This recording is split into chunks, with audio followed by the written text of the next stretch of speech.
안녕하세요. 미술과 표현 6번째 시간 재료와 기법으로 보는 소묘와 채색을 설명할 조이쌤이에요. 오늘의 학습 목표는 소묘와 채색의 다양한 재료와 표현 기법을 이해할 수 있다입니다. 석기시대 선사인들의 미술 재료는 무엇이었을까요? 네, 다양한 색깔의 흙이었겠죠. 그렇다면 왜 들소를 그렸을까요? 고대 선사인들은 이 그림을 어떤 방법으로 그렸을까요?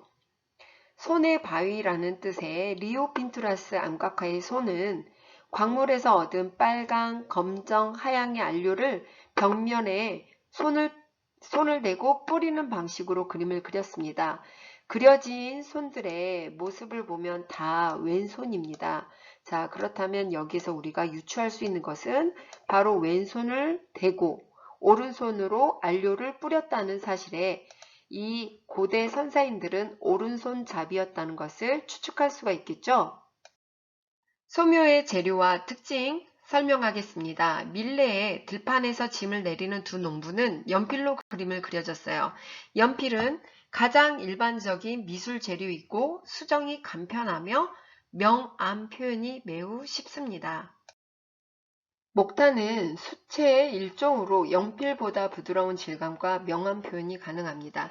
지울 때는 식빵으로 지워요. 콩테는 연필보단 진하고 목탄보다 화면 부착력이 아주 우수하나 수정이 어렵다는 단점이 있어요. 파스텔은 기본 색상이 많고 입자가 고와 부드러운 색조 표현에 적당한 재료입니다. 붓을 이용해 먹의 굵기와 속도, 다양한 농담 표현이 가능한 먹은 한국화의 필수 재료 중에 하나입니다. 소묘의 재료 중 마커가 있어요. 우리들이 많이 사용하는 이 마커는 색상이 다양하고 빨리 건조됩니다. 펜 쪽의 굵기에 따라 다양한 선의 굵기를 표현할 수 있어서 아주 편리해요. 펜은 가느다란 선으로 딱딱하고 날카로운 느낌을 주고 세밀한 표현에 아주 적합합니다. 크레용은요, 우리 초등학교 때나 유치원 때 많이 사용한 재료죠. 안료에 왁스를 섞어서 굳힌 것으로 선 드로잉할 때 적합하며 그리기가 편리합니다. 미켈란젤로의 천지창조로 유명한 프레스코화는 회벽을 바르고 그것이 마르기 전에 물에 안료가루를 섞어서 벽에 그리는 기법으로 이게 한번 마르면 영구히 보존되기 때문에 벽화로 많이 사용됐습니다. 보티첼리의 비너스의 탄생 일부분입니다. 이 그림은 템페라로 안료에 달걀 노른자를 섞어서 만든 것으로 건조가 빠르고 광택이 있습니다. 진주 귀걸이를 한 소녀로 유명한 베르메르의 우유 따르는 하녀입니다. 안료에 식물성 기름을 섞어 사용한 유화는 보존성이 뛰어나고 발색이 좋아서 화가들에게 아주 인기가 좋은 재료입니다. 바로 모나리자가 지금까지 우리가 아름답게 감상할 수 있었던 건 바로 유화의 발명 때문이죠. 누구에게나 사랑받는 수채 물감은 안료에 물을 섞어 그리는 것으로 물로 명도 조절을 합니다. 건조 시간이 빠르고 맑고 투명해서 많은 사람들이 사용하죠. 아크릴 물감은 합성 수지에 물을 섞어 그린 것으로 색이 선명하고 건조가 빠르며 부착력과 내구성이 강합니다. 그래서 수채화의 장점과 유화의 장점이 함께 섞였다고 보면 됩니다. 구아슈는 안료의 수용성 아라비아 고무액을 풀어서 만든 불투명한 수채 물감입니다.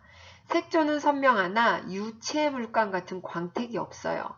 마르면 색조가 밝아집니다. 가장 밝은 부분은 흰색 물감으로 명도 조절을 합니다. 콜라주와 모자이크. 해밀턴의 오늘날 가정을 이토록 색다르고 멋지게 만드는 것은 무엇인가? 라는 작품을 보세요. 사진도 있고요. 색종이도 있고 잡지도 있어요. 신문, 잡지 같은 여러 가지 재료들을 직접 화면에 붙이는 것을 콜라주라고 합니다. 선생님이 콜라주 설명했었죠. 모자이크, 돌, 색유리 이런 다양한 작은 조각들을 이어서 붙인 것을 모자이크라고 합니다. 왼쪽의 김덕기의 로마의 아침이란 작품을 보세요. 물감으로 수많은 색점을 찍어서 표현한 점묘법입니다. 오른쪽의 아우어바이의 작품은 물감을 두껍게 칠하여 부조와 같은 질감을 표현했어요. 임파스토는 물감을 두껍게 칠해서 화면의 질감을 나타내는 기법으로 붓질의 방향, 물감의 층들을 살아있게 볼 수 있어요. 질감 표현이 아주 확실한 작품이죠. 여러 가지 표현 기법, 프로타주가 있습니다. 에른스트의 작품인데요. 요철이 있는 다양한 물체 위에 종이를 올려놓고 연필로 문질러서 표현하는 겁니다. 여러분들 동전 긁기 같은 거 해보셨죠? 동전을 밑에 깔고 종이 위를 올려서 연필로 막 문지르면 나오는 요철이 있는 그 무늬가 표현되는 것이 바로 프로타주입니다. 핑거 페인팅, 스크래치, 마블링을 보도록 하겠습니다. 핑거 페인팅은요, 손으로 그린다 라는 뜻이고, 스크래치는 뭘까요? 다양한 크레파스를 겹겹이 칠한 다음에 뾰족한 도구로 긁어서 표현한 게 스크래치입니다.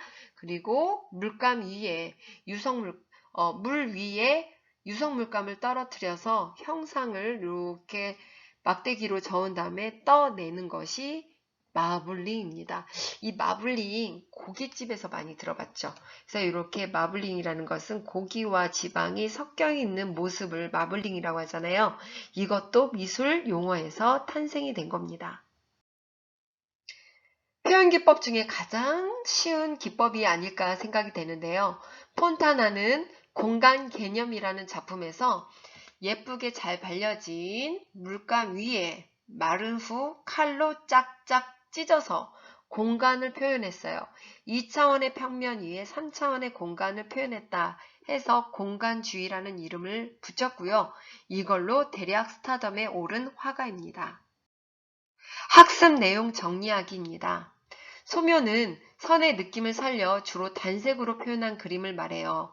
독립된 작품으로 인정을 받습니다. 크로키는 대상의 동세와 특징을 포착하여 빠른 시간 안에 선으로 간략하게 그리는 소묘의 기법입니다. 정밀 묘사는 아주 사실적으로 표현하는 소묘 방법이고요. 여러 가지 소묘 재료 선생님과 함께 살펴봤는데요. 연필, 목탄, 콩테, 파스텔, 먹, 붓, 마커, 펜, 크레용 여러 가지들이 있었죠. 자, 채색 재료는 프레스코와 템페라, 유화 물감, 수채 물감, 아크릴 물감, 구아슈 등 다 살펴보았어요. 회화의 표현 기법, 콜라주, 모자이크, 점묘법, 핑거 페인팅, 마블링, 시프팅. 이 시프팅은 설명을 안 했는데요. 시프팅은 사진을 잘라서 사진을 갖다가 나열하여 뿌려놓은 것을 시프팅이라고 합니다. 데칼코마니, 임파스토, 프로타주, 스크래치. 데칼코마니는 종이를 반절을 접어서 왼쪽에다 그림을 그린 다음에 반을 접어서 꾹 눌러서 펼쳐내면 좌우가 대칭인 작품이 바로 데칼코마니입니다. 이 작품들을 여러분들이 각각 다 살펴보았는데요. 이제는 한번 문제를 풀어보도록 하겠습니다. 마지막 확인평가 남았습니다. 안류에 달걀 노른자와 악교를 섞어 만든 것으로 건조가 빠르고 광택이 있으며 섬세하고 선명한 색조 표현이 가능한 채색 재료는 1번 프레스코, 2번 템페라, 3번 유화물감, 4번 아크릴 물감, 5번 구아슈. 정답은 템페라입니다. 달걀 노른자 템페라. 2번 사진, 신문지, 색종이, 헝겊, 실 등 여러가지 재료를 직접 화면에 붙여서 표현하는 회화의 표현 기법은 콜라주입니다. 네, 오늘은 여러가지 표현 재료와 기법에 대해서 공부했어요. 자, 지금까지 공부한 거 한번 정리해 보시고 자, 다음 시간에 만납시다. 안녕.